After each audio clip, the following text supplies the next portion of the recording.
And another episode where I read out of Little Swastika's press book. Welcome.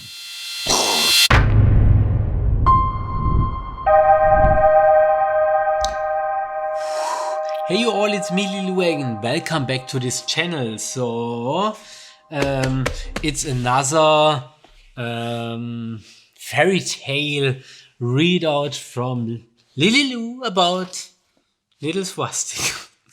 No, jokes beside. Welcome back to the series where I read old interviews with myself. I go through a lot of stuff. I collected many interviews over a long time I was tattooing. And I now found this little book. And here actually one of my very early interviews inside. I have no date on it. It's a little tricky. I see 2009 here, 2008, and I found here this one interview which I want to read. It's in, I think, half English and half it's Ne se puede encasillar mi trabajo de negrque es puntilissimo. Negro. Oh, sounds like Spain or Italian. I don't know. Doesn't matter, you know. I read that to you. Look, it's nice in a folder. I made this nice in a folder back the days. First, the very known picture from me. I'm not fixed to dot work or black work or traditional or modern. I'm crazy and I love to do crazy tattoos. I love to shape the body new. I want to create every day something new. Oh, and there, look how young I am. Look, you coochie.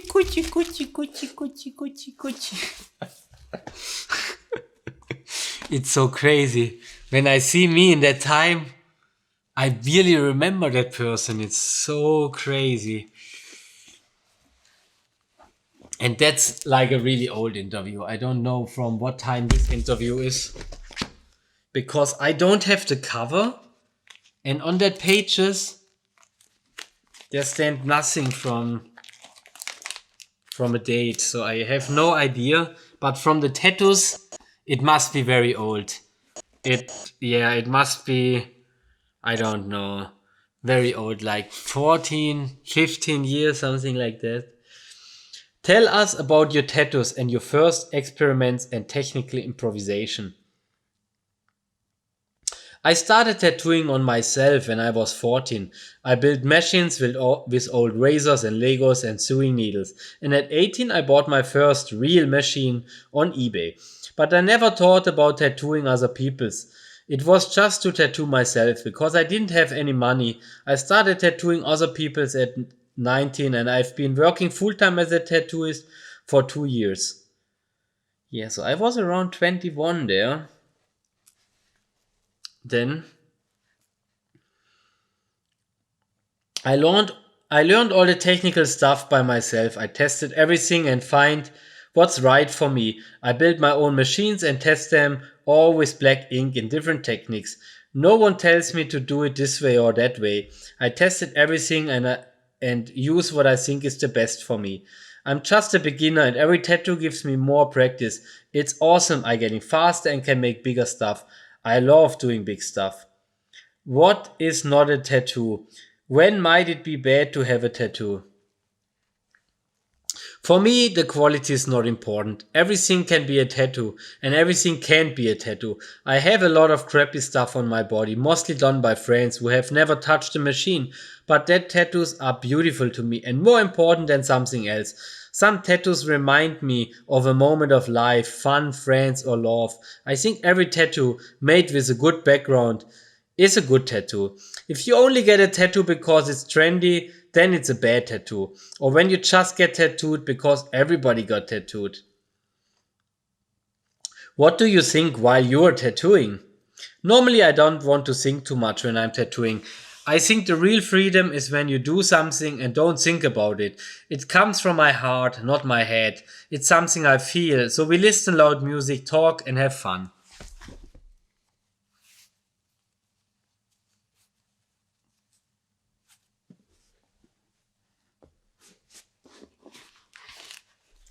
Do you find inspiration in ancient rituals?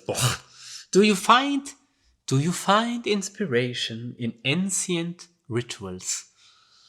Of course, I do a lot of suspension and it helps me to shut up my brain. I just use the moment of freedom to find a way back to myself because life brings so many problems and compromises that I sometimes must find a way back. When I'm free in my head, I have more inspiration. If you say that most of the tattoos are now for fashion, what do you think is going to be the meaning of tattoo, or it's just used, or its use in the future? I don't think most tattoos are fashion, but there are more and more fashion tattoos. All the hype around television soaps, the fashion stuff you can buy, everything. Mainstream society tattoos get more normal. Sort for me, tattoos have always been a part of subcultures, a way to show freedom and individuality, to step outside of society and create a new life. Past subcultures have always died when they come into fashion. I don't mean they stop existing. I mean the soul is destroyed and for most people it isn't the same as before. I don't want to piss people off, but that's how I feel. Tattooing is not just a job for me. It's my life and I must live my life. So I decided not to go the way of tattooing in the new century. I stand up and say what I think, always in my life. And for me tattooing is an act of freedom. I don't need fashion to tell me what I can make and wear, and I don't need society to tell me what I can do with my body or not. I'm just myself. I just must speak this out, that the peoples know what I think, because when they come to me to get a tattoo, they must know what I am, because I am a part of tattooing, because I'm part of my tattooing, and when I tattoo someone, I become part of his life. I never just want to just tattoo the skin. How do you start tattoos when a new client comes in? I never plan a lot. I don't really make sketches. I get in touch with the people before and speak with them to know a little bit about them. When the people stand here at my place, we sit together and talk, and then we create a tattoo together. For me, this is the best because I don't want paint on a white paper alone at home. I want that the person to be part of the tattoo. I think it's important to me to find a natural flow to create a tattoo. I mean, the moment of his life. What he feels, what I feel, the situation and the emotions that create a tattoo, so it makes a part of his life. Every session the plans can change and sometimes I don't know before how the tattoo is going to turn out. Are there tattoos that you refuse to do or people whom you don't tattoo? Who is your perfect customer? Everybody who really wants to get tattooed by me and has enough space is a perfect customer. I think people who think a little bit like me are perfect for me. I love tattooing hands, palms, faces and so on. So I don't tattoo everybody's hands and faces. When I feel he would have a better life with this ink, then he gets it and when he deserves it. I love to do it. But sometimes people come who want their faces or hands inked who think it could be disadvantages by who I think could be disadvantages by it in the future. In that case, I don't do it. People come and want stuff on hands and so on and don't think about their future life just because it's trendy and have a star on their hand. I don't ink Nazi stuff and war stuff and stuff like this. I stopped inking with colors and small tattoos. Before I ink a tattoo, I don't want to let people know they should go anywhere. What before I ink a tattoo I don't want to do, I let people know they should go elsewhere. Mostly they accept, but I think when I make stuff just for money or whatever, I sell myself. That's why I start going back and making less and less work. And yeah, then there come some more pictures. And then there comes the same interview in a fully different language with I'm not able to read. And a few historical pieces, you see that. That was like, a very historical piece in that time. And this piece was probably one of the most copied, one-to-one copied tattoos. And it was very funny because there's a small number inside. And the number was stand for the years of the guy, Flo. He was, at some point, I had a skateboard company, and I sponsored him also because he was a very good skateboarder. So yeah,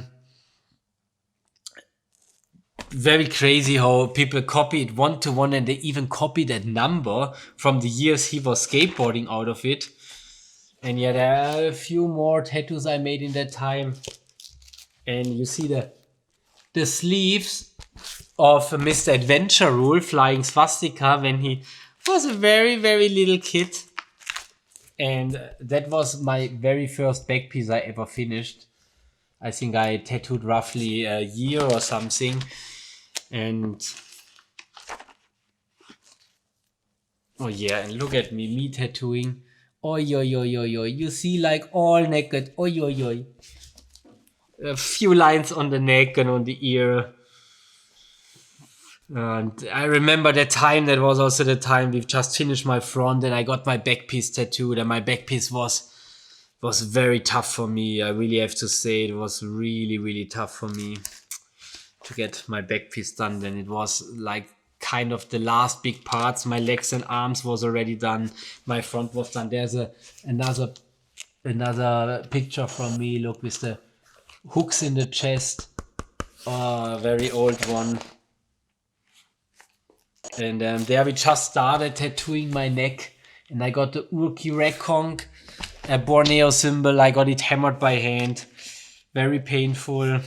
Oh, look at my first skateboard interview as skateboard photographer, but that's a different story for a different time. And yeah, I would say that's it for today. Well, I think the full magazine is all mixed up. It doesn't matter. That was it for today. Thank you all for watching. Like, subscribe, be good squirrels, Like, subscribe, share, you know, all the stuff the good squirrels do. Check everything in the description. I have links for workshops I done about tattoo techniques, about how I built up my designs, about stuff, graphic work on the computer. I have a different kind of books, art books about tattoos, about philosophical words, and so on. You find a lot of things down there, links for our web shop, and so on. Thank you all for watching till the end, and see you the next time. Peace out. Coffee and silent merch. Coffee and silent merch. Merch is hot as hell. Find the link in the description. Our merch.